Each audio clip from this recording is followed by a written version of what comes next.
Habakkuk 2 tables Bible స్టడీలో ఇది 7వ ప్రజెంటేషన్.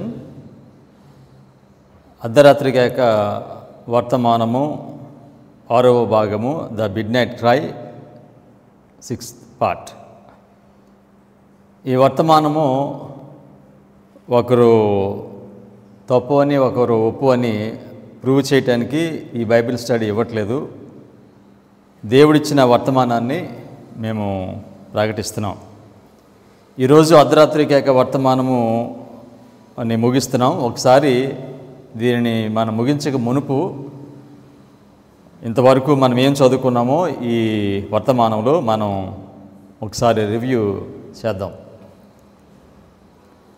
దేవుని చేత ఎన్నుకోబడిన సేవకుని ద్వారా విలియం మిల్లర్, దేవుడు ఆయనను ఎన్నుకొని పరిశుద్ధ గ్రంథంలో మరుగుగా ఉన్న ప్రవచనాలన్నీ కూడా ఆయనకి బయలుపరిచి వాటి ద్వారా యేసుక్రీస్తు వారు రెండవసారి ఈ లోకానికి 1843 సంవత్సరంలో వస్తున్నారని బోధించారు. ఆయన 1843లో వస్తున్నారని చెప్పడానికి ప్రాముఖ్యంగా 3 ప్రవచనాలను ఆయన తీసుకున్నారు. అందులో మొట్టమొదటిది 2520 ప్రవచనము, రెండవది 2300 ప్రవచనము, మూడవది 1335 ప్రవచనము. వీటిని ఆధారంగా ఆయన బోధించటము ఆయన 1831 సంవత్సరంలో ప్రారంభించాడు. అంతకుముందు అంతా కూడా చాలా తీక్షణంగా బైబిల్ అధ్యయనం చేసి ఈ ముగింపుకు వచ్చి ఆయన బోధించాడు. ఆయన క్యాలిక్యులేషన్స్ గురించి కొంతమందికి కొన్ని సందేహాలు ఉన్నాయి. సో వాటి గురించి మిసెస్ వైట్ ఈ విధంగా చెప్పారు. Life sketches page 187. Mr. Miller was right in his calculations of the time. Time ante pravachana kalam. Though they disputed him in regard to the event that would crown that period. So దీనిలో Mrs white Miller చేసిన calculations అన్నీ కూడా కరెక్టే. అయితే కొంతమంది అది చెప్పిన ప్రకారంగా జరగలేదు కనుక ఈ ప్రవచనాలు తప్పు అని అనుకున్నారు. అందుకే మిసెస్ వైట్ చెప్తున్నారు ఆయన క్యాలిక్యులేషన్స్ కరెక్టే కానీ ఈవెంట్ సంభవము అది కరెక్ట్ కాదు అని మనకు తెలుస్తుంది. సో ఈ మాటలు విన్నవారు విలియం మిల్లరు ఆయన చెప్పిన ప్రవచనాలు వాస్తవం కాదు అని అనుకునేవారికి ఇది మనకి సమాధానము ఇస్తుంది. మరలా ముగింపులో విలియం మిల్లర్ గురించి దేవుడు ఏమని చెప్తున్నాడో మనం చూద్దాం. ఈ అర్ధరాత్రి కేక వర్తమానము ఈ టైం లైన్లో మనము ఇంతవరకు ఏం నేర్చుకున్నామో ఒకసారి మనం చూద్దాం.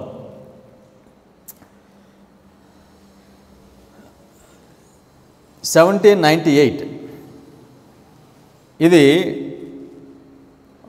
ఏం ప్రారంభమైంది అక్కడ 1798లో అంత్యకాలము ప్రారంభమైంది. దేవుడు దానియేలుకు ప్రవచనాలు ఇచ్చినప్పుడు, దర్శనాలు ఇచ్చినప్పుడు ఆయన ఏమని చెప్పాడంటే వీటిని మీరు రాసి ముద్రించమని చెప్పాడు. దానియేలు గ్రంథం యొక్క సారాంశము థీమ్ ఏంటి తెలుసండి? 3 ఏంజెల్స్ మెసేజ్, 3 దూతల వర్తమానం.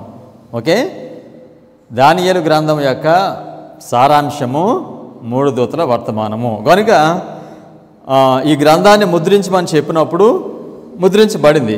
సో కనుక ఇది ఎప్పుడు మరలా విప్పుతానని చెప్పాడు? అంత్యకాలం వచ్చినప్పుడు. సో కనుక 1798లో దానియేలు గ్రంథము విప్పబడింది. అంటే అప్పుడు మొదటి దూత వర్తమానము ప్రారంభము అయ్యింది. ఓకే, సో మొదటి దూత వర్తమానము ప్రారంభమైందని చెప్పడానికి మనకి వాక్యం ఏమిటి? ప్రకటన 14:7.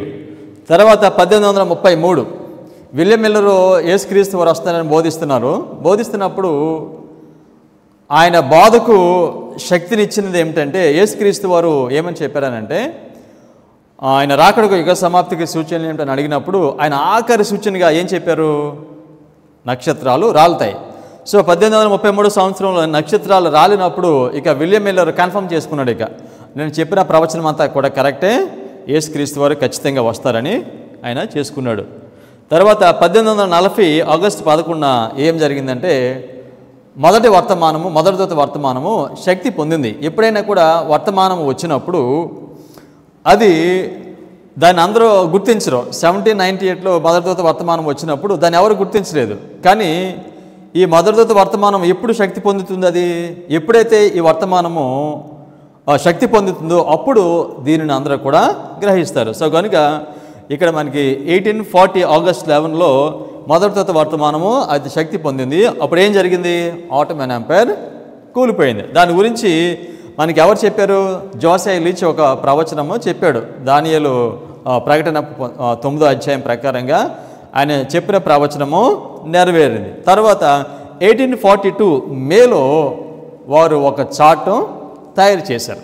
1842 మేలో చేశారు, కానీ 1843 చార్ట్ అని పిలుస్తారు. కారణం ఏంటంటే 1843లో యేసుక్రీస్తు వారు వస్తున్నారని ఆ చార్ట్ తెలియచేస్తుంది. అందుచేత దాన్ని 1843 చార్ట్ అన్నారు. సో కనుక 1842లో 1843 చార్టు చేశారు. తర్వాత 1842 జూన్లో ఆ రెండవ దూత వర్తమానము ప్రారంభము అయింది. తర్వాత ఆ రెండవ దూత వర్తమానం ప్రారంభమైన తర్వాత వీళ్ళు 1843లో వస్తున్నారని బోధించారు కదా. సో కనుక వారు ఊహించిన విధంగా యేసుక్రీస్తు వారు 1842 మార్చ్ 21న రాలేదైనా. సో కనుక అప్పుడు వారికి మొట్టమొదటి ఆశాభంగము జరిగింది. ఈ విధంగా మొట్టమొదటి ఆశాభంగం జరిగిన తర్వాత వీళ్ళు ఏం చేశారు అంటే చాలామంది వెనక్కి వెళ్ళిపోయారు.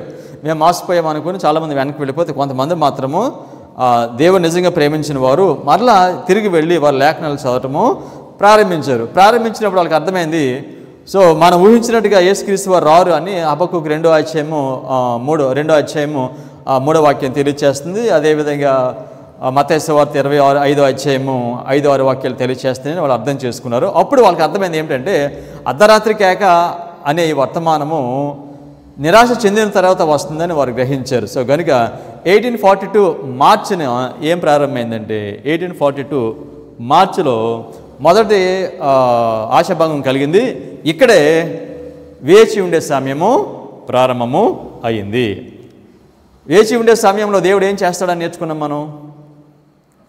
వెయిట్ చేయమని చెప్పాడంటే దేవుడు ఏమి ఇస్తాడు? తర్వాత వెంటనే వెలుగు ఇస్తాడు. ఓకే, కావలసిన సత్యాన్ని వర్తమానాన్ని ఇస్తాడు. వీళ్ళు వెనక్కి వెళ్ళి వాక్యం చదువుతూ వేచి ఉన్నప్పుడు దేవుడు వారికి వర్తమానం ఇచ్చాడు. ఏం వర్తమానం ఇచ్చాడు? True midnight cry. అంతకుముందు విలియం మిల్లర్ చెప్పిన వర్తమానము అదే ఆయన మిడ్ నైట్ క్రై అనుకున్నాడు. సో కనుక తర్వాత వీళ్ళ లేఖనం చదివిన తర్వాత చూస్తే వారు యేసుక్రీస్తు వారు ఆలస్యం చేసిన తరువాత అర్ధరాత్రి కేక వచ్చింది. అప్పుడు అర్థం చేసుకున్నారు, ఓకే, సో విలియం మిల్లర్ బోధించింది అర్ధరాత్రి కేక కాదు. సో కనుక దీనిలో మనం చూస్తాం శామ్యుయల్ స్నో ఆయన అర్ధరాత్రి కేక వర్తమానం ఆయన అర్థం చేసుకున్నాడు. సో కనుక అర్ధరాత్రి కేక వర్తమానము అది ఎప్పుడు వచ్చింది? 1844 ఆగస్ట్ 12 to 7 ఎగ్జిటర్ క్యాంప్ దగ్గర వాళ్ళందరూ సమావేశమై అక్కడ ఈ ఎగ్జిటర్ క్యాంప్లో అర్ధరాత్రి కేక వర్తమానం వచ్చింది. ఇదే సమయంలో రెండవ దూత వర్తమానము శక్తి పొందింది. వాస్తవంగా చెప్పాలంటే రెండవ దూత వర్తమానం ఎప్పుడు వచ్చింది తెలుసండి? అది రెండవ దూత వర్తమానము 1844 మార్చిలోనే వచ్చింది. మార్చిలోనే శామ్యుయల్ స్నో దీన్ని గుర్తించేశాడు. సో కనుక 1844 అక్టోబర్ 22 వస్తున్నాడు అనేది true midnight cry. So అయితే ఆయన దాన్ని బోధించలేదు. తర్వాత ఆయన ఎగ్జిటర్ క్యాంప్లో బోధించినప్పుడు అక్కడ అది ఎంపవర్ అవటం మనము చూస్తాం. సో కనుక 1844 అక్టోబర్ 22న యేసుక్రీస్తు వారు వస్తున్నారని మరలా బోధించారు. సో మీకు చెప్పాను కదా, అర్ధరాత్రి కేక వర్తమానమునకు మిడ్ నైట్ వర్తమానమునకు మొదటి దూత రెండో దూత వర్తమానమునకు వ్యత్యాసం ఏంటి? దీని కనెక్షన్ ఏంటి? రెండింటి కనెక్షన్ ఏమిటంటే ప్రవచనాల ఆధారంగా యేసుక్రీస్తు వారు వస్తున్నారని బోధించినప్పుడు సో వాట్ వస్తున్నారు ఏంటి? యేసుక్రీస్తు వారు వస్తున్నారు కనుక మీరు ఆయనకి భయపడండి. యేసుక్రీస్తు వారు వస్తున్నారు కనుక మీరు బబులోని విడిచి రండి. సో కనుక ఎప్పుడైనా సరే మొదటి దూత వర్తమానము అర్ధరాత్రి కేక వర్తమానం వచ్చిందంటే దాంతోపాటు ఏముంటుంది అనమాట? మూడు దూతల వర్తమానము ఉంటుంది. సో కనుక వీళ్ళు మళ్ళా ట్రూ మిడ్ నైట్ క్రై ప్రకారంగా యేసుక్రీస్తు వారు రెండోసారి వస్తున్నారని 1844 అక్టోబర్ 22 తారీఖున మళ్ళా డేట్ సెట్ చేసుకున్నారు. ఓకేనా? వారు ఊహించిన విధంగా మరలా యేసుక్రీస్తు వారు 1844లో అక్టోబర్ 22న రాలేదు. అప్పుడు ఇక్కడ 1844 అక్టోబర్ 22 ఇక్కడ మూడవ దూత వర్తమానం ప్రారంభం అవుతుంది. ఇక్కడ మూడవ దూత వర్తమానము ప్రారంభము అవుతుంది. ఓకే, సో కనుక ఇప్పుడు మూడవ దూత వర్తమానం ప్రారంభమైంది 1850. మన అధ్యాయంలో మనం ఏం నేర్చుకున్నాం? 1850కి ఉన్న ప్రాముఖ్యత ఏమిటంటే దేవుడు ఒక జనాంగాన్ని ఆయన సేవ చేయటానికి ఆయన ప్రజలుగా ఎన్నుకున్నప్పుడు ఆయన ఏం చేస్తాడు? వారితో నిబంధన చేస్తాడు. నిబంధన చేసినప్పుడు వారికి నిబంధన పలకలను ఇస్తాడు. కనుక ఈ మిల్లర్ రైట్ మూవ్మెంట్ ద్వారా దేవుడు అంచుకాలం నాకు కావలసిన జనాంగాన్ని ఏర్పాటు చేసుకుని ప్రపంచమంతా కూడా సువార్త వారితో ప్రకటింప చేస్తాడు, నిత్య సువార్తను.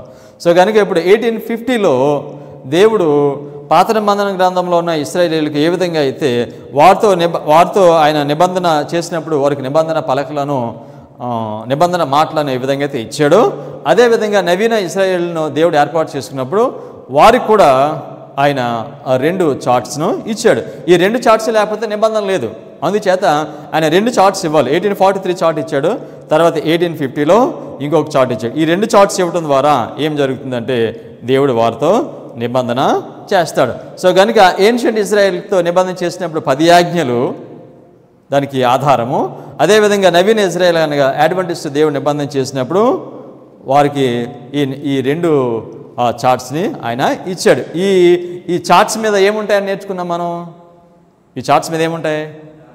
దానియేలు, ప్రకటన, ప్రవచనాలు ఉంటాయి. అంతకుముందు దాని గురించి మనం స్టేట్మెంట్ చదివాము, ఇప్పుడు చదవటం లేదు. ఓకే, సో కనుక ఈ 2 చార్ట్స్ మీద ఉన్నవి ఏమిటంటే దానియేలు, ప్రకటన గ్రంథంలో ఉన్న ప్రవచనములు. ఇవి అడ్వెంటిస్ట్ సంఘమునకు పునాది సత్యాలు, ఫౌండేషనల్ ట్రూత్స్. సో ఏన్షియంట్ ఇజ్రాయెల్తో అయితే నిబంధన చేసినప్పుడు ఆజ్ఞలతో నిబంధన చేశాడు.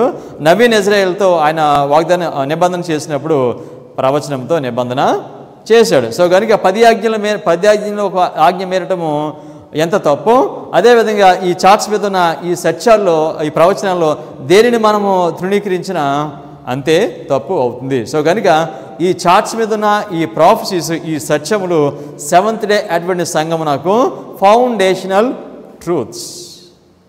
వీటిని మిసెస్ వైట్ ఏమని పిలుస్తున్నారు అని అంటే రాక్ ఆఫ్ ఏజెస్ అని పిలుస్తున్నారు.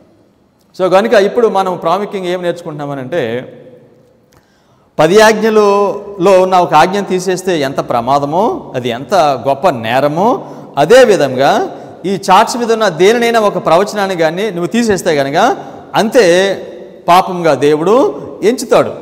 సో ఇప్పుడు ఈ యొక్క ఫౌండేషనల్ ట్రూత్స్, పునాది సత్యాలను మనము డిస్టర్బ్ చేస్తే, తాకితే దాన్ని దేవుడు ఏ విధంగా ఎంచుతాడో దానికి సంబంధించి మనము ప్రవచన సారం నుండి ఒక స్టేట్మెంట్ చదువుదాం.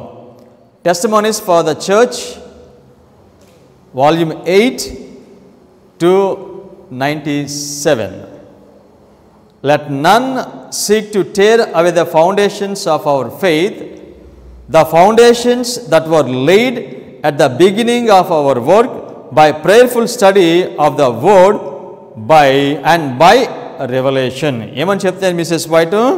ఈ ఫౌండేషన్స్ని ఎవరో కూడా దాన్ని ఎవరో తాకకూడదు, దాన్ని ఎవరో కూడా డిస్టర్బ్ చేయకూడదు. దీనిని ఎలా పెట్టారంట? చాలా కేర్ఫుల్గా స్టడీ చేసి దేవుడిచ్చిన ప్రత్యక్షతతో వీటిని చేశారు. కనుక let none seek to tear away the foundation of our faith. మన విశ్వాసం నాకు పునాది ఈ charts. Upon these foundations we have been building for the last 50 years. గత 50 సంవత్సరం నుండి మనం ఏం చేస్తున్నామని చెప్తున్నారు మిసెస్ వైట్? ఈ ఫౌండేషన్స్ మీద మనం కట్టుకుంటూ వెళ్తున్నాము. మీరు ఎప్పుడైనా చూడండి, ఒక బిల్డింగ్ కట్టారనుకోండి, రిపేర్ దేనికి చేస్తారు? ఫౌండేషన్స్ ఎవరో మార్చారు, దాన్ని ముట్టుకోరు ఎవరో. రిపేర్ ఏంటి? ఆ గోడలో లేకపోతే ఆ ఫ్లోరు వాటికి రిపేర్ వస్తుంది. ఫౌండేషన్ అలాగే ఉంటుంది. ఓకేనా? సో కనుక ఇక్కడ అంటున్నారు, మిసెస్ వైట్ అంటున్నారు, మన చర్చ్కి దేవుడు ఫౌండేషన్ వేశాడు, పునాది సత్యాలు ఇచ్చాడు. That is our foundation. So గతించిన 50 సంవత్సరం నుండి దీనిపైన మనం కట్టుకుంటూ మనం వెళ్తున్నాము. men may suppose that they have found a new way and that they can lay a stronger foundation than that which has been laid. కొంతమంది మనుషులు అనుకోవచ్చు మేము కొత్త పునాది వేస్తాము అని వారు అనుకోవచ్చు. ఆ విధంగా అనుకుంటే మిసెస్ వైట్ ఏమంటున్నారు, but this is a great deception. ఇది పెద్ద మోసము. దేవుడిచ్చిన పునాది కాకుండా మాకు దేవుడు కొత్త పునాది ఇచ్చాడు, కొత్త విశ్వాసం ఇచ్చాడు అనుకుంటే ఇది పెద్ద మోసము అని చెప్పారు. 10 ఆజ్ఞల్లో ఉన్న ఒక ఆజ్ఞను తీసేయడం జరిగింది. అసలు ఈ ఆజ్ఞలే కరెక్ట్ కాదు, ఇవి న్యాయమైనవి కాదు, ఇవి సరిగా లేవు అని ఈ పోరాటం ఎక్కడ ప్రారంభమైందంటారు? పరలోకంలో ప్రారంభమైంది. పరలోకంలో యుద్ధం దేని మీద ప్రారంభమైంది తెలుసండి? 10 ఆజ్ఞల మీద ప్రారంభమైంది. ఓకేనా? ఇప్పుడు యుద్ధం దేని మీద ప్రారంభమైంది తెలుసండి? ఈ చర్చ్ మీద ప్రారంభమైంది.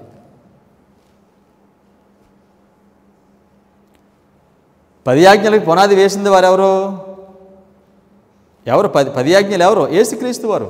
ఈ చర్చ్ మీద ఉన్నది ఎవరు? యేసుక్రీస్తు వారు.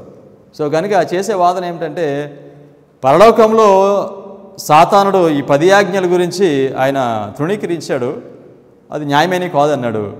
ఇప్పుడు కూడా మనం ఈ చార్ట్స్లో ఎర్రర్స్ ఉన్నాయి, ఇవి మన పునాదికి ఇది కరెక్ట్ కాదన్నారు. అంటే 10 ఆజ్ఞల గురించి మనం మాట్లాడటం ఎంత తప్పో ఈ చార్ట్స్ మీద ఉన్న వాటి గురించి లేవని చెప్పడం కూడా అంతే నేరము అవుతుంది.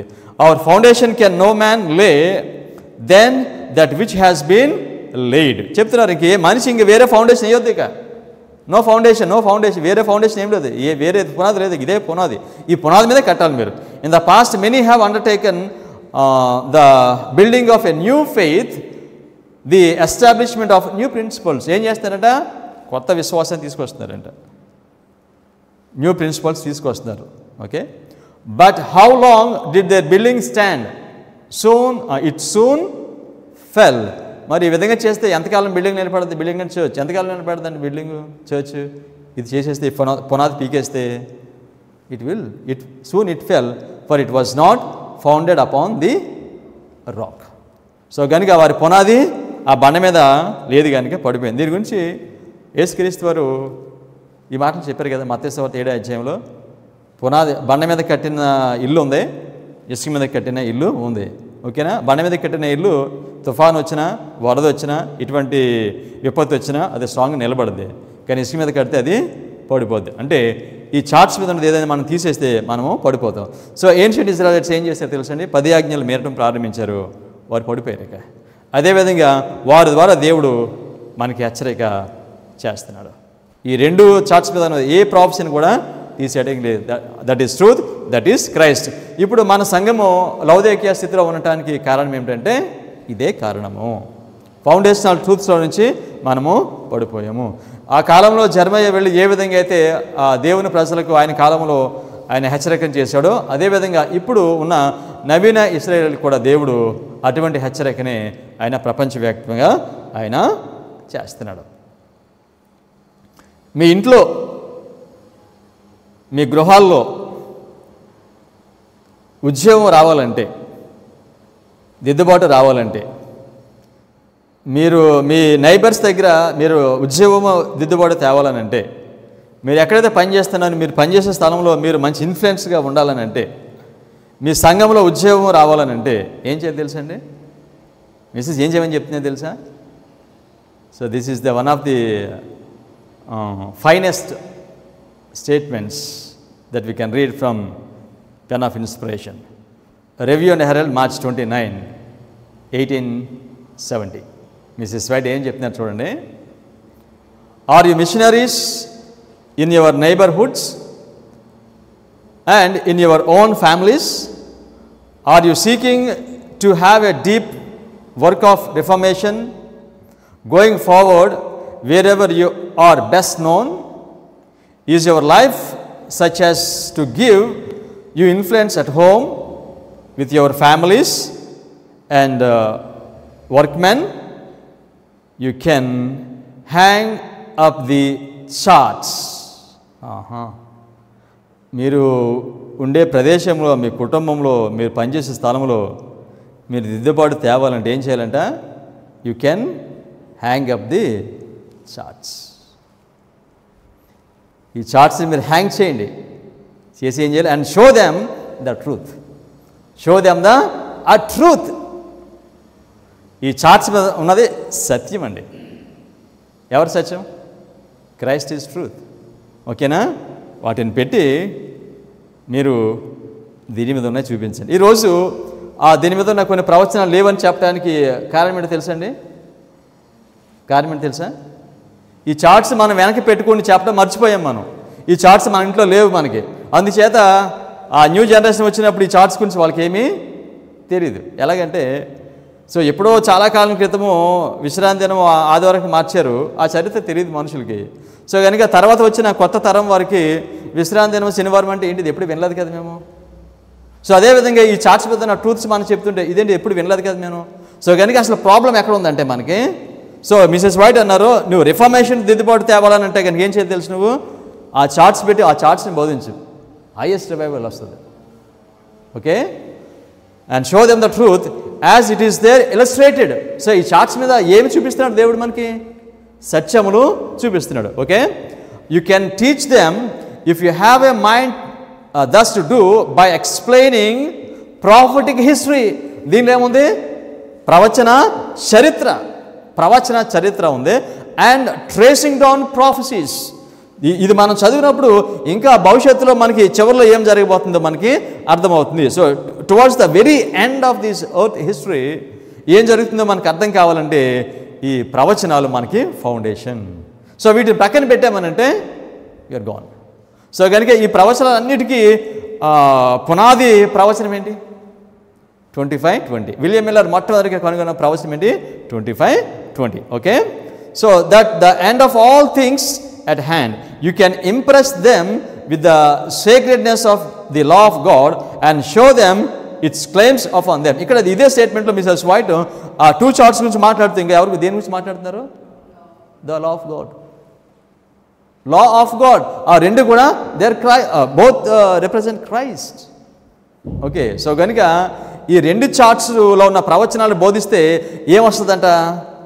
ఉద్యమము, ఆ దిద్దుబాటు వస్తుంది. కనుక ఇప్పుడు పడిపోయిన సంఘాన్ని లేపాలనంటే మళ్ళీ ఏం తెలుసా? మళ్ళీ ఈ ప్రవచనాలు వెనక్కి పెట్టాలి, వాటిని బోధించాలి. అంతకుముందు చెప్పిన పాట ప్రీవియస్ ప్రజెంటేషన్లో ఒక మాట చెప్పాను కదా, ఎండిపోయిన ఎముకలు కూడా ఏమైపోతాయి? వాడికి ఏం బోధించాలంటే వాడికి ప్రవచనం ఎత్తి చెప్పు వాళ్ళకి అంతే. ఇక ఆ ఎండిపోయిన ఎముకలు గడగడలాడు కొట్టుకుంటూ అవి ఉద్యోగం దానిలోనికి వస్తుంది. ఓకే? కనుక ఈ మిడ్ నైట్ క్రై ఈ వర్తమానంలో మనము ప్రాముఖ్యంగా గమనించవలసింది అర్ధరాత్రి కేక కదా. దీనిలో మనం ఏం చూస్తున్నాం? 2 చార్ట్స్ మనము చూస్తున్నాం. అవి మన సంఘమునకు పునాది. దానిలో నుండి మనము పడిపోయాము. అందుకని దేవుడు మళ్ళీ వెనక్కి రమ్మని పిలుస్తున్నాడు. ఇప్పుడు ఈ అర్ధరాత్రి కేక వర్తమానంలో the most important statement okay? దీని అర్ధరాత్రి కేక వర్తమానం ఆఖరి వరకు నేను ఉంచేది. నేను the most important statement Mrs white చేశారు. మిసెస్ వైట్ ఆవిడ ప్రాఫెట్. How long? ఎంతకాలం ప్రవక్తగా ఉన్నారు ఆవిడ?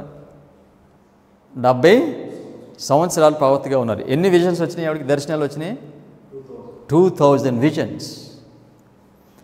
ఎన్ని పేజీల పుస్తకాలు రాశారు ఆవిడ? 50,000 అబౌవ్ పేజెస్. 2000 దర్శనాలు వచ్చిన ఈ స్త్రీకి, 70 సంవత్సరాలు ప్రవక్తనిగా ఉన్న ఈ స్త్రీకి దేవుడిచ్చిన మొట్టమొదటి విజన్ ఏంటి తెలుసండి? మొట్టమొదటి విజన్. అంటే మొట్టమొదటి విజన్ ఏంటి తెలుసా? This is the foundation for the Adventist church. This vision, ఈ యొక్క దర్శనాన్ని మనిషి అర్థం చేసుకుంటే, అడ్వెంటిస్ట్ అర్థం చేసుకుంటే కనుక ఈ అర్ధరాత్రి కేక వర్తమానము, దాని యొక్క ప్రాముఖ్యత, దాన్ని అర్థం చేసుకోకపోతే ఏమి జరుగుద్దో మనిషి అర్థం చేసుకుంటాడండి. ఓకే? ఇది కొంచెం లాంగ్ స్టేట్మెంట్. మనం ఒక్కొక్క లైన్ మనం చదువుదాం. ఓకే? ఈ మొట్టమొదటి విజను, దర్శనము దేవుడు ఎప్పుడు ఇచ్చాడు? ఇది ఎక్కడుంది? Christian experience and teachings of Elon G white, page 57. It was not long after the passing of that time in 1844 that my first vision was given me. Passing of the time అంటే great disappointment day అనమాట. వాళ్ళు ఎదురు చూశారు కదా ప్రవచనం నెరవేరుతుందని, యేసుక్రీస్తు వారు వస్తున్నారని. 1844 అయిపోయిన తరువాత దేవుడు ఆవిడకి మొట్టమొదటి విజన్ డిసెంబర్ నెలలో ఇచ్చారు. మొట్టమొదటి vision. I was visiting Mrs. Haynes at Portland, a dear sister in Christ, whose heart was knit with mine.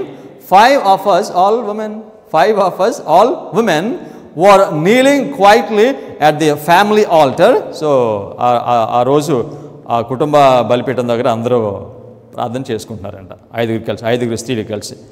While we were praying, the power of God came upon me as I had never felt it before. So ఆ విధంగా మేమందరూ ప్రార్థన చేసుకుంటూ ఉంటే నా మీద గొప్ప శక్తి వచ్చింది. ఎప్పుడు కూడా అటువంటి అంత శక్తి నా మీదకి రాలేదు. I seemed to be surrounded with light and to be rising higher and higher from the earth. So కనుక ఆ దర్శనంలో ఆవిడ చుట్టూ వెలుగు ఉన్నట్టుగా చూసింది. ఆవిడ కొంచెంగా భూమి మీద నుంచి పైకి తను ఎత్తబడుతుంది. Next, I turned to look for the Advent people in the world, but could not find them. When a voice said to me, look again and look a little higher. So కనుక missus white ఆ దర్శనం చూస్తూ ఉన్నప్పుడు, ఆవిడ భూమి మీద నుంచి పైకి ఎత్తబడుతూ ఉన్నప్పుడు ఆవిడ ఎవరిని వెతుకుతున్నారు? అడ్వాంటిస్ట్ ఎవరో ఎక్కడ ఉన్నారని చూస్తుంది. ఎందుకంటే డిసప్పాయింట్ అయిపోయారు కదా, వీళ్ళు ఎక్కడెక్కడికి చెదిపోయారు, ఏంటి వీళ్ళు ఎక్కడికి కనిపిస్తారా అని ఆ మిస్సెస్ వైట్ చూస్తుంటే ఏమన్నారు? At this I raised my eyes and I saw a straight and narrow path cast upon high above the world. So నీకు కొంచెం పైకి చూడమని చెప్పాడు. పైకి చూస్తే ఎవరు కనపడ్డారు? ఒక ఇరుకుగా ఉన్న ఒక మార్గము దానికి కనిపించింది. On this path the Advent people were traveling to the city. So ఈ మార్గంలో అడ్వెంట్ పీపుల్ అంటే ఎవరు? ఆ కాలంలో అడ్వెంట్ పీపుల్ అంటే విలియం మిల్లర్ రెండోసారి యేసుక్రీస్తు వారు వస్తారని బోధించారు కనుక ఆయన వెంబడించిన వారు అందరినీ కూడా మిల్లరైటర్స్ అని పిలిచారు, లేకపోతే అడ్వెంటిస్ట్ అని పిలిచారు. ఆ అడ్వెంటిస్ట్ నుంచే మన సంఘం వచ్చింది. అందుకే మనది సెవెంత్ డే అడ్వెంటిస్ట్ సంఘం. సో కనుక ఇప్పుడు అర్ధరాత్రి కేక సమయంలో యేసుక్రీస్తు వారు రెండోసారి వస్తారు అని బోధించినప్పుడు వీళ్ళందరూ కూడా ఆయన కొరకు ఎదురు చూశారు కదా, దానికి సంబంధించి మిసెస్ వైట్కి మొట్టమొదటి దర్శనం ఇచ్చాడు. On this path the advent people were travelling to the city. ఏం సిటీ ఇది? New Jerusalem. సో కనుక ఆ పరలోక పట్టణానికి వెళ్తున్నారు వీళ్ళందరూ కూడా ప్రయాణమే వెళ్తున్నారన్నమాట. యేసుక్రీస్తు వస్తారని ఎదురు చూశారు కదా. So which was at the further end of the path. So ఈ మార్గంలో ఇక్కడ ఉన్నారు వాళ్ళు. ఈ యొక్క దారి చివరిలో ఈ పట్టణము ఉంది. అంటే వీళ్ళ పరలోకానికి మార్గానికి వెళ్తున్నారు. So they had a break light set behind them at the beginning of their path, which an angel told me was the midnight cry.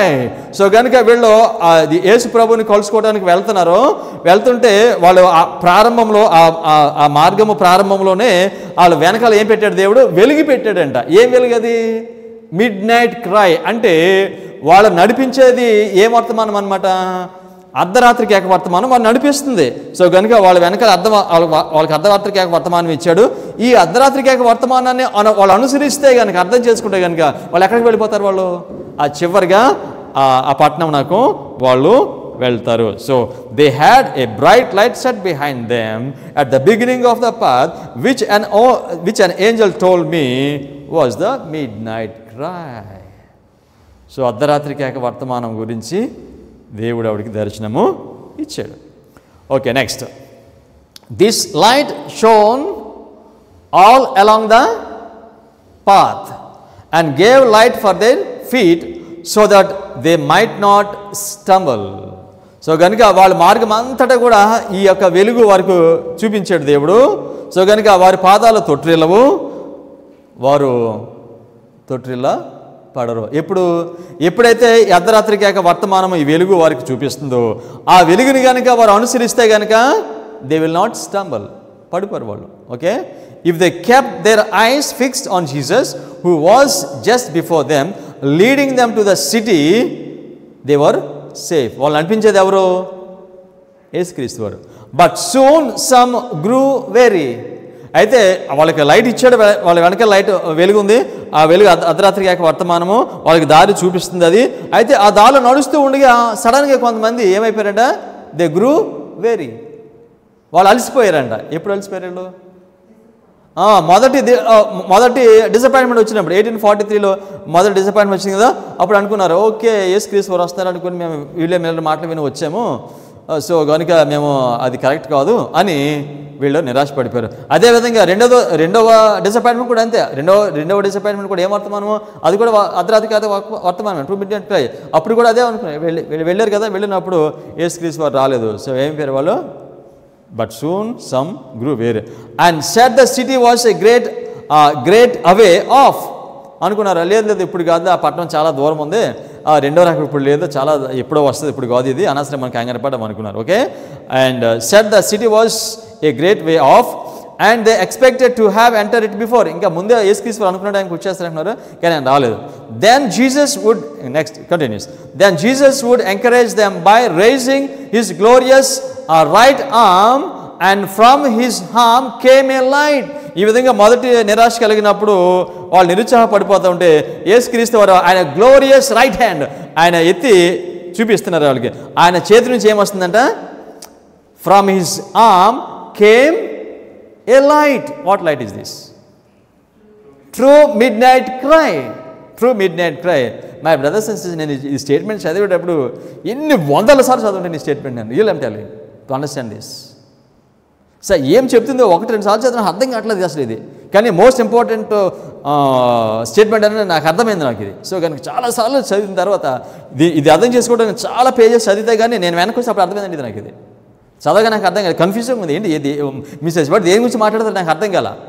Some hundreds of pages చదివిన తర్వాత దెన్ ఐ అండర్స్టూడ్, ఓకే దీని meaning ఇదని. Okay his harm from his arm came a light, that is true midnight cry, which waved over the Advent band and they shouted hallelujah. They shouted hallelujah. So కనుక ఈ నిజమే ఈ 2 midnight cry వర్తమానం చూపించేసరికి వీళ్ళకి చాలా సంతోషం అయిపోయింది. ఓకే యేసుక్రీస్తు 1844లో వస్తున్నారు, అంతకుముందైతే మనం పొరపాటు పడ్డాము, ఈసారి పొరపాటు ఏం లేదు అనుకున్నారు. Others rashly denied the light behind them. So ఈ నిజమైన అర్ధరాత్రి కేక వచ్చినప్పుడు కొంతమంది అంగీకరించారు, వాళ్ళు హల్లెలూయా అన్నారు, కానీ వేరే వాళ్ళు ర్యాష్లీ డినైడ్, లేదు ఇది అంత అబద్ధం కదా, ఒకసారి మోసపోయాం మేము, ఇది జరగదులని వాళ్ళు దాన్ని రిజెక్ట్ చేశారు. Okay, Rachel denied the light behind them and said it was not God that had led them out so far. వాళ్ళు అనుకున్నారు లేదు మమ్మల్ని దేవుడు నడిపించట్లేదు, అది మేము దానిలో లేము, మమ్మల్ని దేవుడు నడిపించట్లేదని వాళ్ళు అనుకున్నారు. Then the light behind them went out. వెంటనే ఎప్పుడైతే వాళ్ళు దీన్ని నమ్మలేదు, మమ్మల్ని దేవుడు నడిపించట్లేదండి అని అనుకున్నారు, వెంటనే వాళ్ళ వెనకాల ఉన్న లైట్ ఏమైపోయిందంట? The light behind them went out. ఎవరికి వెంట్ అవుట్? ఎవరికి పోయింది లైటు, వెలుగు? ఎవరైతే వాళ్ళు ఈ అర్ధరాత్రి కాక వర్తమానం నమ్మలేదో వాళ్ళకి వెలుగుని పోగొట్టుకున్నారు, కానీ నమ్మిన వారికి మాత్రము ఈ వెలుగు ఉంది. వీళ్ళు ఏమంటారు? ఈ అర్ధరాత్రి కాక నమ్మిన వారిని ఏమని పిలుస్తారు? నమ్మిన వారిని ఏమని పిలుస్తుంది మిస్సెస్ వైట్ దీనిలోనూ? లేకపోతే మత్తయి సువార్త 25వ అధ్యాయం 10 మంది కన్యకులు బుద్ధి గల కన్యకులు, బుద్ధి లేని కన్యకులు. సో కనుక ఇప్పుడు అర్ధరాత్రి కాక వర్తమానము మళ్ళీ బోధించినప్పుడు అడ్వెంటిస్ట్ చర్చ్కి దీన్ని అంగీకరించిన వారు ఎవరో? బుద్ధి కలిగిన కన్యకులు. అంగీకరించిన వారు బుద్ధి లేని కన్యకులు. This is the whole story of our study. Okay, the light behind them went out leaving their feet in perfect darkness, and they stumbled and lost the sight of the mark of Jesus and fell off the path down into the dark and wicked world below. So ఎవరైతే ఈ అర్ధరాత్రి కేక వర్తమానాన్ని తృణీకరించారో they అంట perfect darkness. So కనుక చీకట్లో ఉన్న వాళ్ళని ఈ వర్తమానము వెనక్కి రమ్మని పిలుస్తుంది, వెలుగు వాళ్ళకి ఇస్తుంది వాళ్ళకి. సో రెండో రాకడ కొరకు ఎదురు చూస్తే మనం సెవెంత్ డే అడ్వెంటిస్ట్ అర్థమేంటి తెలుసు? సెవెంత్ డే అడ్వెంటిస్ట్ అంటే 7వ రోజున ఆరాధన చేస్తూ ఆ రెండో రాకడ కొరకు ఎదురు చూసేవాళ్ళం. కనుక ఆ రెండో రాకడ కొరకు ఎదురు చూసే వారికి మిస్సెస్ వైట్ మనకి ఇచ్చే వర్తమానం ఏంటి? పరిశుద్ధ గ్రంథం నుండి అర్ధరాత్రి కేక వర్తమానము. సో ఆ కాలంలో వాళ్ళు తృణీకరిస్తే వారిని ఫూలిష్ వర్జిన్స్ అని పిలిచారు. ఇప్పుడు ఇదే వర్తమానము మనకి ఇవ్వబడుతుంది. ఈ వర్తమానం తృణీకరిస్తే మన చీకట్లో ఉన్నాము, ఇంకా చీకట్లో ఉన్నాము. Perfect darkness. This is the final call. This is the final call for Adventist church. Midnight cry. So దీన్ని నమ్మకపోతే వంట they fell off the path down into the dark and wicked world below. అర్ధరాత్రి కేక వర్తమానం అంగీకరించకపోతే దేవుడు మనలను foolish virgins అని పిలుస్తాడు. ఓకే, తలుపు మూసివేయబడుతుంది. సో ఇదంతా మనం ఎందుకు చదువుకుంటాం తెలుసండి? మరలా ఈ చరిత్ర రిపీట్ అవుతుందా? రిపీట్ అవుతుంది. ఎలా తెలుస్తుంది? మరలా ఈ మిడ్నైట్ క్రై ఈ టైం పీరియడ్ మళ్ళీ రిపీట్ అవుతుందని మనకి ఎలా తెలుస్తుంది తెలుసండి? 25-20 రిపీట్ అవుతుంది. 25-20 ఈ అర్ధరాత్రి కేక వర్తమానము మనం నేర్చుకుంటున్నాం. ఈ అర్ధరాత్రి కేక వర్తమానము ఇది ఇంకొక వర్తమానంగా మారిపోద్ది. చెప్పండి, ఏ వర్తమానంగా మారిపోద్ది ఇది? ఈ అర్ధరాత్రి కేక వర్తమానము ఇంకో వర్తమానంగా మారిపోద్ది. లౌడ్ క్రైగా మారిపోద్ది. ఇది లౌడ్ క్రైగా మారిపోద్ది. ఇప్పుడు ఈ అర్ధరాత్రి కేక వర్తమానం ద్వారా దేవుడు ఏం చేస్తాడు? దేవుని సంఘంలో ఉన్న 144,000 మందిని ఆయన సమకూర్చుకుంటాడు. ఈ సమకూర్చుకున్న ఈ 144,000 మందితో ఆదివారం చట్టం వచ్చినప్పుడు లోకమంతటికి కూడా పెద్ద కేక వర్తమానాన్ని ఇస్తాడు. దీని గురించి మొదటి ప్రజెంటేషన్లో నేను చెప్పాను. సో కనుక ఇప్పుడు ఈ అర్ధరాత్రి కేక వర్తమానము బోధించేవారు సడన్గా వాళ్ళు ఏమైపోతారో తెలుసండి? అర్ధరాత్రి కేక వర్తమానం నుండి వాళ్ళు ఎక్కడికి వెళ్ళిపోతారు? లౌడ్ క్రై మెసేజ్కి వెళ్ళిపోతారు. పెద్ద కేక వర్తమానానికి వెళ్ళిపోతారు. Manuscript releases volume 21 page 437. ఈ స్టేట్మెంట్ చూడండి. Blessed are the eyes which saw the things that were seen in 1843 and 1844. You can నాకు అర్థం చెప్తారు దీని గురించి మీరు. విశేషవాడు ఏమన్నారండి? Blessed are the eyes which saw the things that were seen in 1843 and 1844. 1843 1844లో ఉన్న దేవుడిచ్చిన వాటిని చూసిన వాడు blessed man. So what is the midnight cry? చూడండి, 1843లో ఏం జరిగిందో, 1844లో ఏం జరిగిందో చూడండి. బ్లెస్డ్. సో ఈ చరిత్ర మనము మర్చిపోయామండి. సో 1843లో ఏం జరిగింది, 1844లో ఏం జరిగింది, అక్కడ ఏం బోధించారు, వాడికి ఎటువంటి అనుభవం కలిగింది, మనం మర్చిపోయామండి. దేవుడు ఆయన కృపను బట్టి మళ్ళీ ఈ వెలుగుని తీసుకొస్తున్నాడు. ఈ వెలుగుని తీసుకొచ్చినప్పుడు దాన్ని తృణీకరిస్తే ఇక దానికి మనమే బాధ్యులు. Continue. The message was given and there should be no delay in repeating the message. So కనుక దేవుడు వర్తమానం ఇచ్చాడు. ఎప్పుడుది? 1843 1844లో వర్తమానం ఇచ్చాడు. ఆ వర్తమానాన్ని మళ్ళీ రిపీట్ చేయడంలో మీరు డిలే చేయొద్దు, ఆలోచన చేయొద్దు. రిపీట్ చేయాలి, వాటిని మళ్ళీ జరుగుద్ది అది. సో అందుకని మళ్ళీ చరిత్ర రిపీట్ అవుతుంది. For the signs of the times are fulfilling, the closing work must be done. What is the closing work now? Tell me, what is the closing work for the Adventist church? Closing work must be done. What the work? 1843 1844లో ఏం బోధించారో that is the work. 2300 days, 2025 20 1335 midnight cry message. Closing work must be done. ఇది బోధించడమే Adventist వారి యొక్క చివరి పని. Okay, next. A great work will be done in a short time. A message will soon be given by God's appointed that will swell into a loud cry. What message will swell into a loud cry? ఏ వర్తమానము loud cry అయిపోతుంది? Midnight cry. ఎప్పుడైపోతుంది? At the సండేలో. అంతవరకు అర్ధరాత్రి కేక వర్తమానం ఇస్తూ ఉంటాము అడ్వెంటిస్ట్ చర్చ్కి. మనము ఒకేసారి సండేలో రాగానే మనం ఈ వర్తమానం ఎవరికి ఇస్తాము? ఆదివారం ఆరాధన చేసే వాళ్ళందరికీ ఇస్తాం వర్తమానాన్ని, సండే పీపుల్. సో ఒకేసారి mid night cry turns to be loud cry. Very clear, very clear. Then Daniel will stand in his lot to give his testimony. So దానియేలు అప్పుడు లెగిస్తాడంట ఆయన యొక్క సాక్ష్యం ఇవ్వడానికి. సో కనుక దానియేలు 12:13 వాక్యాన్ని చూస్తాము. ఆయన కాలాంతంలో ఆయన లెగిస్తాడని. దాని అర్థం ఏమిటంటే దానియేలు లెగిస్తాడనంటే దానియేలు గ్రంథము 11వ అధ్యాయము 40వ వచనం నుంచి 45వ వచనం వరకు ఇదంతా కూడా దానియేలు గ్రంథము, ప్రకటన గ్రంథం అంతా కూడా ఈ 6 వాక్యాల్లో ఉన్నది. సో కనుక దానియేలు మళ్ళా ఆయన కాలాంతంలో నిలబడతాడంటే దాని అర్థం ఏమిటంటే ఎప్పుడైతే దానియేలు గ్రంథములో ఉన్న ప్రవచనాలు ఎప్పుడైతే నెరవేరుతాయో నెరవేరని ప్రతిసారి కూడా దానియేలు నిలబడుతున్నట్లు లెక్క. ఓకేనా? దానియేలు నిలబడతాడంటే అర్థం ఏంటి? ఆయన చెప్పిన ప్రవచనము నెరవేరిన ప్రతిసారి నిలబడతాడు. For example 1798 Daniel stood there.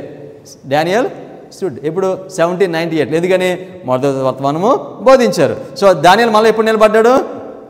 1842 June second in message Daniel stood in his lot.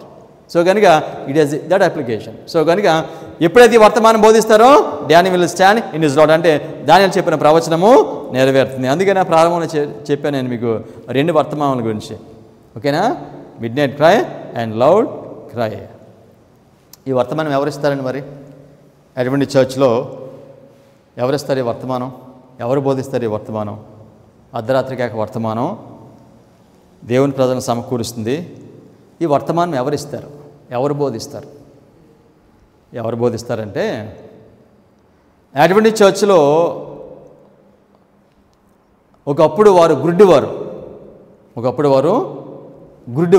వారు బోధిస్తారు ఈ వర్తమానం. ప్రకటన 3వ అధ్యాయంలో మనం చూస్తాం కదా, లౌదీకియ సంఘం గురించి మాట్లాడితే ఏమంటాడు? నీవు గురుడివాడివి. ఓకే, ఈ వర్తమానాన్ని ఎవరు బోధిస్తారంటే ఎవరైతే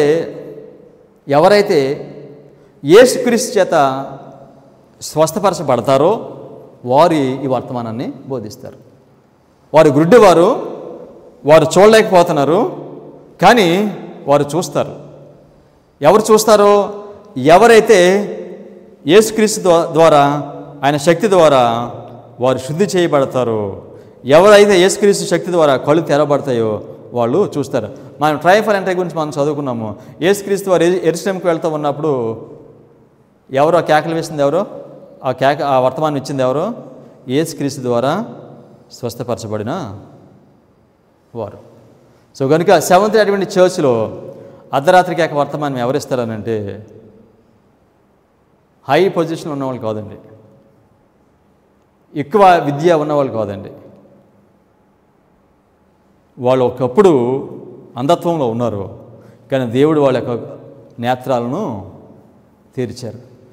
ఒక విషయం చెప్తా మీకే, దేవుడు ఈ లౌడిషన్ కండిషన్ ఉన్న మనకి, గుడ్డి వాళ్ళకి ఉన్న మనకి మన కళ్ళు అని ఎలా తెరిస్తారో తెలుసండి? కళ్ళు ఎలా తెరిస్తారో తెలుసా? మన కళ్ళు Bible and spirit of prophecy. యేసుక్రీస్తు వారి యొక్క శక్తి మనకి దేవుడు ఎలా ఇస్తారో తెలుసండి? ఎలా వస్తుంది తెలుసా? పరిశుద్ధ గ్రంథము, ప్రవచన సారము. ప్రవచన సారాన్ని పక్కన పెడితే you will remain blind for ever in Advent church. Strong స్టేట్మెంటా? You will be blind forever if you neglect spirit of prophecy. పరిశుద్ధ గ్రంథము, ప్రవచన సారము, ఈ రెండు కలిపి చదివితే ఈ రెండిటి ద్వారా దేవుడు మన గుడ్డుతనాన్ని, మన దిగంబరత్వాన్ని, మన చెవిటితనాన్ని, మన మోగతనాన్ని మొత్తం అన్నింటినీ కూడా ఈ రెండింటి ద్వారా ఆయన తీసేస్తున్నాడు. అటువంటి చర్చ్లో ఉన్న నాయకులు కానీ సేవకులు కానీ వారు ఏం బోధించాలో తెలుసండి?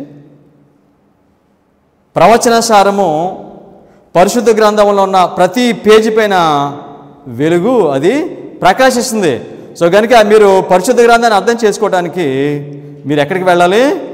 మీరు ప్రవచన సారానికి వెళ్ళాలని ప్రతి అడ్వెంటిస్ట్ నాయకుడు బోధించాలి. ఆ విధంగా బోధించకపోతే you are not true Seventh Day Adventist. మనకి దేవుని వాక్యం చదివినప్పుడు మనకి ఎంత అర్థమవుద్ది ఒక ప్యాసేజ్ చదివితే? దాని మీద పరిపూర్ణమైన మనకి వెలుగు కావాలనంటే మనం ఎక్కడికి వెళ్ళాలి? ఖచ్చితంగా ప్రవచన సారం దగ్గరికి వెళ్ళాలి. సో కనుక ఈ విధంగా ప్రతి సేవకుడు కూడా మీరు అక్కడికి వెళ్ళని బోధించాలి. అంతేగాని మీకు ఏం అర్థం కాకపోతే, ఏమీ తెలియకపోతే అప్పుడప్పుడు చదవండి అని చెప్పకూడదండి. పరిశుద్ధ గ్రంథాన్ని అర్థం చేసుకోవడానికి మీరు ప్రవచన సారం దగ్గరికి వెళ్ళని చెప్పాలి. కానీ దీనిని బోధించట్లేదు. ఈ విధంగా ప్రవచన సారాన్ని ప్రక్కన పెట్టారు. ప్రవచన సారాన్ని ప్రక్కన పెడితే ఈ రెండు అసలు నీకు అర్థం కాదు. ఇప్పటికే ఈ రెండు లాటిన్ అని గ్రీక్లో కనపడతాయి నీకు. ప్రవచన సారాన్ని ప్రక్కన పెడితే డెలిజెంట్ రీడర్ అయి ఉండాలి నువ్వు వీటి చార్ట్స్ అర్థం చేసుకోవాలంటే. ఓకే, సో కనుక ఇప్పుడు మనము వీటిని ఎందుకు బోధించట్లేదు తెలుసండి? చాలా హై క్వాలిఫికేషన్స్ ఉన్నవాళ్ళు సహితం దీన్ని ఎందుకు బోధించలేదు తెలుసా? చెప్పంటారు రీజను? పరిశుద్ధ గ్రంథం నుంచి చెప్పమంటారా? దేవుడు అంటున్నాడు లౌదీక సంఘంతో, నువ్వు గుడ్డివాడువు, దిగంబరుడువు, ఇవన్నీ చెప్తూ ఉంటే ఏమంటున్నారు వాళ్ళు? నాకేమీ కొదువు లేదు. ఏమనుకుంటున్నారంటే మాకేమీ కొదువు లేదు, మాకేమీ అవసరమో. This is the reason. ఎందుచేత స్కాలర్స్ దీనిని బోధించలేకపోతున్నారు, నాయకులు ఎందుకు బోధించలేకపోతున్నారంటే వీ ల్యాక్ నథింగ్, మాకేం అవసరం లేదు అనుకుంటున్నారు వాళ్ళు. That is the reason. కానీ ఎవరైతే గుడ్డివారుగా ఉన్నారో స్వస్థపరిచిన వారికి అర్థమవుతుంది మాకు చాలా కావాలని. సో దీన్ని ఏమంటారు తెలుసండి? మాకు ఏం అవసరం లేదు అని చెప్పిన వాళ్ళు ఏమంటారు వాళ్ళని? దేవుడు అంటున్నాడు నువ్వు దిగంబరుడు, గుడ్డివాడు అని చెప్తూ ఉంటే మాకు ఏం అవసరం లేదు అని అంటున్నారంటే వాళ్ళని ఏమని పిలుస్తారు? This is what is called? This is pride. This is merely pride. I know everything, నాకేం అవసరం లేదు ఇక. సో యూదులు వాళ్ళు పతనం అయిపోవడానికి కారణం ఏంటి తెలుసండి? అంతకుముందు మనం చదివాం, దేర్ ప్రైడ్. వాళ్ళు అనుకుంటారు మేము దేవుని ప్రజలమో, మాకు దేవుడు ధర్మశాస్త్రాన్ని ఇచ్చాడు, మేము లోకమాతరికి వెలుగు, మేమే దేవుని ప్రజలమో, మాకే రక్షణ, వీళ్ళంతా అన్యులు, ఇక వాళ్ళకి ఏమీ లేదు అని చాలా గర్వపడుతూ ఉండేవారు వాళ్ళు. అందుచేత యేసుక్రీస్తు వారు ప్రవచనం చదివారు కానీ వాళ్ళకి అర్థం కాదు. గర్వం ఉంటే ప్రవచనం అర్థం కావండి, అహం ఉంటే ప్రవచనాలు అర్థం కావు. ఎందుచేత ఇంత ప్లెయిన్ పాయింటెడ్ ట్రూత్ మనకు అర్థం కావట్లేదు. ఒక వ్యక్తి అంటారు నాతోటి, సో నువ్వు చెప్పి నేను అంగీకరించిన కారణం ఏంటంటే ట్రూత్ అనేది ఎంత లోతు ఉండదో అది పైనే ఉంటుంది, ఈజీగా అర్థం కావాలి, చాలా సులువుగా అర్థం కావాలి. 100 ప్రజెంటేషన్స్ అంటారు ఏంటి? What is this is not right. Truth అనేది ప్లెయిన్గా ఉండాలి. Truth is plain. Our mind became blunt, that's it. మన హృదయమో మొండి బారిపోయిందండి, మనం దాన్ని యాక్సెప్ట్ చేయని స్థితిలో ఉన్నాం. మనం plain is truth, very truth. విశ్రాంతి దినం శనివారం అంటే ఎంత ప్లెయిన్ ట్రూత్ అండి ఇది. కష్టమైంది అసలు, మొదలు పేసేది అర్థమవుద్ది. బైబిల్ అంతా ఉంది. కానీ దీని గురించి బోధపడాలంటే ఎలిచరా గారు నేను కొట్టుకు చేస్తామండి. వీళ్ళకి బోధించడం వరకు అయినా చెప్పినా 100 ప్రశ్నలతో వస్తాడు ఇది అని. Very pointed truth. సో కనుక ఈ చార్ట్స్ ఎందుకు అర్థం కావట్లేదు తెలుసా మనకి? What is the reason? ప్రవచన సారాన్ని ప్రక్కన పెట్టాం. ప్రైడ్. నాకేం అవసరం లేదు, అది అవసరం లేదు నాకు. దేవుడు ఆయన ఇన్ని పేజీలు ఒక ప్రవక్తను ఏర్పాటు చేసుకుని 2000 విజన్స్ ఇచ్చి 70 సంవత్సరాలు ఆయన ప్రవక్తగా వాడుకుని ఎందుకు వాడుకున్నాడు? ఆయన మనకి ఆధ్యాత్మిక సంపద ఇచ్చాడు దేవుడు మనకి. ఆ సంపదను ప్రక్కన పెట్టి చేతే ఈరోజు మనం మన పరిస్థితి ఈ విధంగా ఉంది. Church condition. You understand what I am saying? అర్ధరాత్రి కేక వర్తమానం very powerful message for the Adventist church. దాని కండిషను తెలియచేస్తుంది, వెనక్కి రమ్మని చెప్పింది. ఇవన్నీ చదివిన తర్వాత సో విలియం మిల్లర్ గురించి ఆలోచన చేయాలి ఇప్పుడు మనం. విలియం మిల్లర్ ఆయన నిరాశ పడిపోయాడు 2 సార్లు. ఓకే, ఒక ఆర్గ్యుమెంట్ ఏమిటంటే విలియం మిల్లర్ ఆయన falls profit, is lost man. అంతకుముందు ఇది లేదండి, స్టార్టింగ్ లేదు. ఈ మధ్య ఎక్కువైపోయింది అది. ఈ మధ్యకాలంలో బాగా ఎక్కువ అయిపోయింది. ఎందుకని? చివరికి వచ్చేస్తున్నాం కదా, దీన్ని వ్యతిరేకించే వాళ్ళు ఎక్కువ మంది వస్తారు. So William Miller Mrs white William Miller గురించి ఆలోచన చేస్తున్నారు. ఎందుకు తెలుసా? ఎక్స్టెన్సివ్గా బోధించాడు ఆయన, కానీ 2 సార్లు డిసప్పాయింట్ అయిపోయాడు. She was thinking about William Miller. దేవుడు ఒక డ్రీమ్ ఇచ్చాడండి విలియం మిల్లర్ గురించి. Early writings page 257 and 258. Early writings. My attention was then called to William Miller. He looked perplexed and was bowed with anxiety and distress for his people. ఆయన చాలా వేదన పడిపోతున్నాడు ఆయన ప్రజలకి. ఎందుకంటే యేసుక్రీస్తు వారు వస్తున్నారని బోధించాడు కదా, ఆయన రాలేదు. సో వీళ్ళందరూ ఏమైపోతారని చాలా ఆందోళన పడిపోతున్నాడు, ఒత్తిడికి గురైపోతున్నాడు. ఓకేనా? As he beheld this grief wasted his strength. ఈ విధంగా వేదన పడిపోవడం ద్వారా ఆయనకంట బలహీనుడు అయిపోతున్నాడు. విచారం మనిషిని కుంగదీస్తుందండి. I saw leading men watching him and fearing lest he should receive the third angels message. ఈయన 2 సార్లు డిసప్పాయింట్ అయిపోయాడు, చాలా నిరాశపడిపోయాడు. కనుక లీడింగ్ మెన్, సో ప్రాముఖ్యమైన మనుషులు ఎవరిని చూస్తున్నారు? విలియం మిల్లర్ని చూస్తున్నారు. ఓకే, విలియం మిల్లర్ని చూస్తున్నారు. విలియం మిల్లర్ని వాళ్ళు చూస్తే వాళ్ళు అనుకుంటున్నారు, విలియం మిల్లర్ ఒకవేళ 3వ దూత వర్తమానం అంగీకరించేస్తాడేమో అని అంగీకరించకుండా చేయాలని వారు ప్రయత్నము చేస్తున్నారు. I saw leading men watching him and fearing lest he should receive the third angels message. ఎప్పుడు వచ్చిన 3వ దూత వర్తమానము? 1844 October 22. And the commandments of God. And ఆయన 3వ దూత వర్తమానం అంగీకరించకూడదు, ఆజ్ఞలు అంగీకరించకూడదు అని చాలామంది మనుషులు ఆయన్ని కనిపెడుతున్నారు. And as he would lean towards the light from heaven, these men would lay some plans to draw his mind away. కొంతమంది మనుషులు ఇతని యొక్క మనసును ఈ సత్యముల మీద ఉండకుండా ఉండినట్లుగా వారిని దూరం చేసేస్తున్నారు, ప్రయత్నం చేస్తున్నారు వారు. ఓకే, విలియం మిల్లర్ ఆయన 3 మిస్టేక్స్ చేశాడండి. How many mistakes? 3 mistakes. William Miller represents at the end of the world Adventist church. William Miller Seventh Day Adventist సంఘమునకు సూచనగా ఉన్నాడు. విలియం మిల్లర్ డిసప్పాయింట్ అయిపోయిన తర్వాత ఆయన 3 మిస్టేక్స్ చేశాడు. ఆ 3 మిస్టేక్స్ ఏమిటంటే, అర్ధరాత్రి కేక వర్తమానాన్ని ఆయన తృణీకరించాడు. ఇది నేను నమ్మింది, ఇది కరెక్ట్ కాదు ఇది అని దాన్ని ఆయన అంగీకరించలేదు. 2 సార్లు డిసప్పాయింట్ అయిపోయాడు కనుక, సో నేను మోసపోయాను, ఈ వర్తమానాన్ని నేను అంగీకరించలేదు. ఈ rejected mid night cry message. ఆ 2వ మిస్టేక్ ఏం చేశాడంటే ఆయన ఈ రిజెక్టెడ్ సాబత్. 3వ మిస్టేక్ ఏమిటంటే ఆయన దేవుని మీద ఆధారపడకుండా మనుషుల మీద ఆధారపడ్డాడు. 3 మిస్టేక్స్. ఈ 3 మిస్టేక్స్ మళ్ళా అడ్వెంటిస్ట్ వారు చేస్తారు. They will become foolish virgins. Okay, ఈ 3 మిస్టేక్స్ అడ్వెంటిస్ట్ వారు చేసే 3 మిస్టేక్స్ ఏంటంటే, మిడ్ నైట్ క్రైని రిజెక్ట్ చేస్తారు. దేవుడు come back to old paths అని చెప్పాడు. ఓల్డ్ పాత్స్ నాన్ అడ్వెంటిస్ట్కి సండే, మనకి అడ్వెంటిస్ట్ వారికి ఇట్ బిగిన్ విత్ 25-20. తర్వాత 3వ మిస్టేక్ ఏంటి తెలుసండి? మనం చేసే 3వ మిస్టేక్ ఏమిటంటే, మనము నాయకుల మాట వింటాం. సంఘము నాయకుల మాట వింటుంది. వారు దేవుని వాక్యం మాట వినరు, ప్రవచన సరం మాట వినరు. ఎవరి మాట వింటారు? నాయకుల మాట వింటారు. So you understand, they give more importance to leaders than spirit of prophecy and the Bible. That is the mistake we have been doing it. Statement continues. Okay, statement continues. A human influence was exerted to keep him in darkness and to retain his influence among those who oppose the truth. So ganuka ayana చీకట్లో ఉంచడానికి మనుషులు ఆయన్ని చాలా ప్రభావితము చేస్తారు. At length, William Miller raised his voice against the light from heaven. ఏంటి light అది? He raised his voice against light from heaven. అర్ధరాత్రి కేక వర్తమానానికి ఆయనకు వ్యతిరేకంగా ఆయన వాయిస్ని రేపాడు, తృణీకరించాడు. He failed in not receiving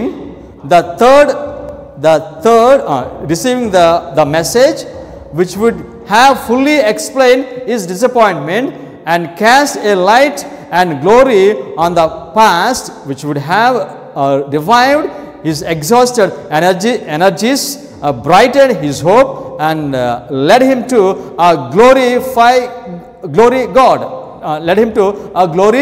God. So ganuka William Miller ఆయన అర్ధరాత్రి కేకని ఆయన తృణీకరించాడు.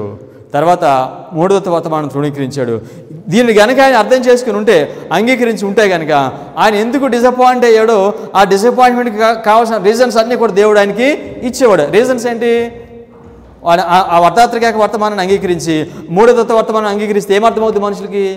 మూడవ వర్తమానం అంగీకరించడం వలన ఓకే, యేసుక్రీస్తు వారు 1844లో అక్టోబర్ 22న ఆయన ఈ లోకానికి రాలేదు, పరలోకంలో ఉన్న అతి పరిశుద్ధ స్థలానికి వెళ్ళాడు అనే వాస్తవానికి అర్థమయ్యేది. సో కనుక ఆయన మూడవ వర్తమానం అంగీకరించలేదు కనుక ఆయన అనుకున్నాడు నేను మోసపోయాను అనుకున్నాడు. సో మిసెస్ వైట్ అంటున్నారు ఆయన కనుక మూడవ వర్తమానం అంగీకరించి ఉంటే కనుక ఆయన ఎందుకు డిసప్పాయింట్ అయ్యాడో దానికి రీజన్స్ అన్నీ కూడా ఆయన అర్థం చేసుకునేవాడే అని చెప్పారు. Next, he leaned to human wisdom instead of divine. దీని గురించి నేను వాక్యం ఇవ్వలేదు దీని గురించి ఇర్మియా 17:5 వాక్యంలో ఉంటుంది. మనుషుల మీద ఈయన ఆధారపడ్డాడు, మనుషుల జ్ఞానం మీద ఈయన ఆధారపడ్డాడు. 3 మిస్టేక్స్ ఆయన చేశాడు. Okay, he leaned to human wisdom instead of divine, but being broken with ardors or labor in his master's cause, and by age he was not accountable. ఆయన ఆర్డర్స్ అంటే చాలా కష్టపడి దేవుని సేవ చేశాడు. ఆయన ఇంటెన్సివ్ వర్క్ స్టడీ చేసి intensive ఆయన దేవుని సేవ చేశాడు అని ఎందుకంటున్నాడు. సో ఎవరంటే రెస్పాన్సిబుల్ దీనికి? He was not accountable. ఆ మెసేజ్ తృణీకరించడానికి ఆయన అకౌంటబుల్ కాదంట. ఎవరు అకౌంటబుల్ మరి? As those who kept him from the truth they are responsible, the sin rest upon them. ఆయన మీద ఇది అవట్లేదు. ఈ మాట చెప్పినప్పుడు ఒక ఆయన అన్నాడు, సార్ మీరు బాగానే చెప్పారు కానీ ఇప్పుడు కూడా మరి విలియం మిల్లర్ ఎంచకాలంలో అడ్వెంటిస్ట్ చర్చ్ని రిప్రజెంట్ చేస్తున్నారన్నారు కదా, మరి అడ్వెంటిస్ట్ చర్చ్లో మిడ్నైట్ క్రై రిజెక్ట్ చేస్తే మరి రిజెక్ట్ చేసిన తర్వాత ఈయన గురించి ఒక మాట చెప్పాను, ఇది చదివిన చెప్తున్నా దాని గురించి, ఇప్పుడు ముందు అయిపోతుంది అది. సో అడిగిన ప్రశ్నకి సమాధానం చెప్తాను. ఓకే, సో కనుక ఈయన ఈ విధంగా తప్పు చేసినప్పుడు మిస్టేక్ ఆ పాపం వారి మీద లేదండి. ఎవరి మీద ఉంది? ఎవరైతే ఆయన తప్పుదారి నడిపించారో వారిపైన ఉందని చెప్పింది. They are responsible, the sin rests upon them. Statement continues. God suffered him to fall under the power of Satan, the dominion of death, and hid him in the grave from those who were constantly drawing him from the truth. So కనుక దేవుడు ఏం చేశాడు తెలుసా? ప్రేమ కలిగిన దేవుడు ఈ God suffered him under the fall, he suffered him to fall under the power of Satan. దేవుడు అనుమతించాడండి ఆయన్ని. ఓకే, సో తర్వాత ఏం చేశాడు? ఆయన hid him in the grave from those who were constantly drawing him from the truth. సత్యం నుంచి ఆ మనుషులు ఆయన్ని వెనక్కి వీడ్చుకుపోతున్నారు. అందుచేత దేవుడు ఎక్కడ దాచాడంట ఆయన విలియం మిల్లర్ని? సమాధిలో దాచాడంట. సమాధిలో దాచి ఏం చేశాడు తెలుసండి? ఒక ఏంజల్ని పెట్టాడంట డస్ట్ని కాపాడమని. వాట్ అమేజింగ్ అండి. సో నిజంగా నేను చదువుతూ ఉన్నప్పుడు విలియం మిల్లర్ ఎంత హార్డ్ వర్క్ చేశాడు కదా, ఈ మిస్సెస్ వైట్ మిస్టేక్ చేశాడని చెప్పాడు, విల్ లూజ్ హెవెన్ అని నేను యాంగ్జైటీ అయిపోతున్నాను అనమాట. ఏమైపోతుంది ఇతను కానీ? ఓకేనా, Mrs White is writing. Okay, so he says మోజెస్ని ఎక్కడ దాచారంట? దేవుడు గ్రేవ్లో దాచాడంట. Okay, Moses erred as he was about to enter the promised land, so also I saw that William Miller erred as he was soon to enter into heavenly Canaan. William Miller represents Moses, represents William Miller. William Miller represents Moses. So వీళ్ళిద్దరూ కూడా ఇంకా కొద్ది రోజు ఇంక వెళ్ళిపోతారు, ఇక అంతే దానిలో పరలోక కానాకి వెళ్ళిపోతారు అంతే. సో మోషే కానాకి వెళ్ళక మునుపు ఆయన తప్పు చేసినట్లుగానే ఈయన కూడా చివరిలో తప్పిదము చేశాడు. In suffering his influence to go against the truth, others led him to this, others must account for it. But angels which the precious but angels watch, angels watch the precious dust of this servant of God. ఈ మాట చదివినప్పుడు అండి నాకు కళ్ళులో నీళ్ళు వచ్చేసినాయి. So ఆయన యొక్క సమాధి చేస్తే ఆయన సమాధిని వాచ్ చేయడానికంటే దేవుడు ఏంజిల్స్ పెట్టాడంట. మోషే చనిపోయినప్పుడు ఆయన సమాధిని కాల్ చేయడానికి ఎవరిని పెట్టాడు తెలిసే? దేవుడు ఏంజిల్స్ పెట్టాడండి. You tell me what is William Miller? ఇప్పుడు అన్నారు విలియం మిల్లర్ ఫాల్స్ ప్రాఫిట్ అంట, తప్పుడు బోధిస్తున్నాడంట ఆయన. Others must account for it, but angels watch the precious dust of this servant of God, and he will come forth at the sound of the last trump. ఆఖరి బోరం మ్రోగగానే William Miller సమాధిలో నుండి righteous లివింగ్లో నుంచి righteous డెడ్లో నుంచి ఆయన బయటికి వస్తాడు. He was saved man. Ellen White William మిల్లర్ని servant of గాడ్గా ఐడెంటిఫై చేసింది. ఎలన్ జీ వైట్ విలియం మిల్లర్ని సేవ్డ్ పర్సన్, రక్షించబడిన వాడిగా గుర్తించింది. పరలోకము విలియం మిల్లరు దేవుని సేవకుడిగా రక్షింపబడిగా గుర్తిస్తే, ఇప్పుడు మనలో ఉన్న మన వాళ్ళు, మన చర్చిలో ఉన్నవాళ్ళు అంటున్నారు ఈజ్ అ ఫాల్స్ ప్రాఫిట్. ఆ విధంగా మాట్లాడేవారు they are speaking against spirit of prophecy. They are rejecting it. ఏ మనిషి అయినా సరే ఆ మాటలు మాట్లాడారంటే వారు ప్రవచన సారాన్ని వారు తృణీకరిస్తున్నారు. అర్ధరాత్రి చరిత్ర అనుభవమును నమ్మకపోతే అడ్వెంటిస్ట్ అని పిలువబడటానికి అర్హత లేదు. ఇంతవరకు మీకు ఈ వర్తమానం తెలియదేమో. దేవుని కృపను బట్టి అర్ధరాత్రి చరిత్ర అనుభవాన్ని దేవుడు వెనక్కి తీసుకొని మనకు బోధిస్తున్నాడు. దీన్ని నమ్మకపోతే వీఆర్ నాట్ అడ్వెంటిస్ట్. ఈ చరిత్రను, ఈ అర్ధరాత్రికి చరిత్రను మనం అర్థం చేసుకుంటే మనకి ఇప్పుడు వచ్చే వర్తమానము అర్థము అవుతుంది. అర్ధరాత్రి గారికి వర్తమానం ఏం చేస్తుందండి? దేవుని సంఘాన్ని ఏం చేస్తుంది? అర్ధరాత్రి గారికి వర్తమానం ఏం చేస్తుంది?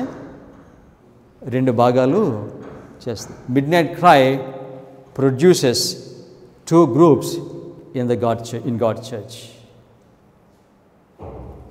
బుద్ధి కలిగిన వారు, బుద్ధి లేనివారు.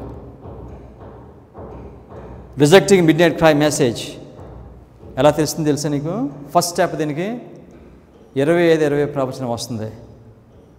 25-20 ప్రవచనము రిజెక్ట్ చేసేవారంటే యు రిజెక్టింగ్ అర్ధరాత్రి కేక వర్తమానాన్ని తృణీకరిస్తున్నాం. అర్ధరాత్రి కేక వర్తమానాన్ని తృణీకరిస్తే ఏమవుద్ది? కమాన్, ఏమవుద్ది? ఎక్కడ పడిపోతావు నువ్వు? లోకంలోకి పడిపోతావు నువ్వు, చీకట్లోకి. Perfect darkness. ఈ మెసేజ్ యొక్క సారాంశం ఏమిటంటే, పురాతన ఇశ్రాయేల్ లాగా మనం కూడా నిబంధన నుంచి పడిపోయాం.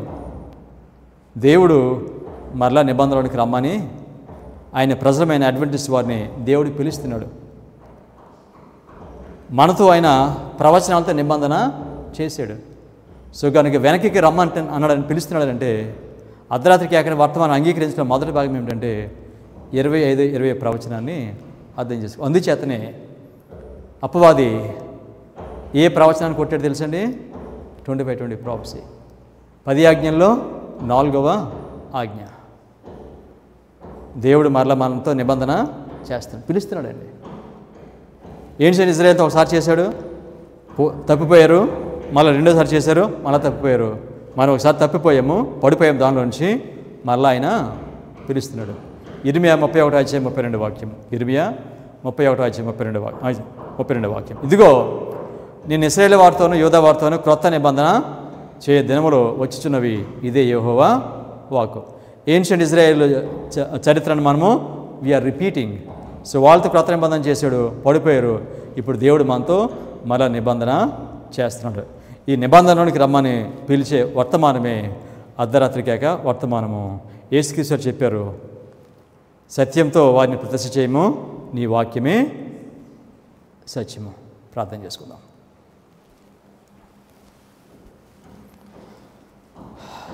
కృప కలిగిన మా పరలోకపు తండ్రి, ఇటువంటి యోగ్యత అర్హత లేని మాకు మీరు ఇచ్చిన వర్తమానము దీనికి వెల కట్టలేం ప్రభా. దీని కొరకు మేము చనిపోయినా కూడా అది తక్కువే. ఇంత గొప్ప వెలుగున ఇచ్చి మమ్మలను మీ స్వభావంలోనికి ఈ సత్యం ద్వారా మమ్మలను మీరు మార్చుకుంటున్నారు. అందుకే మీకు కృతజ్ఞతాస్తుతులు చెల్లిస్తున్నాము. మేము పరిపూర్ణంగా మీకు లోబడి పరిపూర్ణమైన విశ్వాసం విధేయత కలిగి మేము జీవించినట్లుగా మాకు సహాయం చేయండి. ఈ వర్తమానము మీ ప్రజలందరి దగ్గరికి వెళ్తుంది, వారు అందరూ అంగీకరిస్తారు. అప్పుడు మీరు వారితో నిబంధన చేసి, మా ప్రభు మీరు లోకమంతటికి కూడా చివరి హెచ్చరిక వర్తమానాన్ని బోధిస్తారు. ఈ అనుభవంలో మేము అందరం కూడా భాగమై ఉన్నట్లుగా మమ్మల్ని మీరు నడిపించమని మీ కుమారుడైన యేసుక్రీస్తు నామములో ప్రార్థన చేయించున్నాం తండ్రి. ఆమేన్.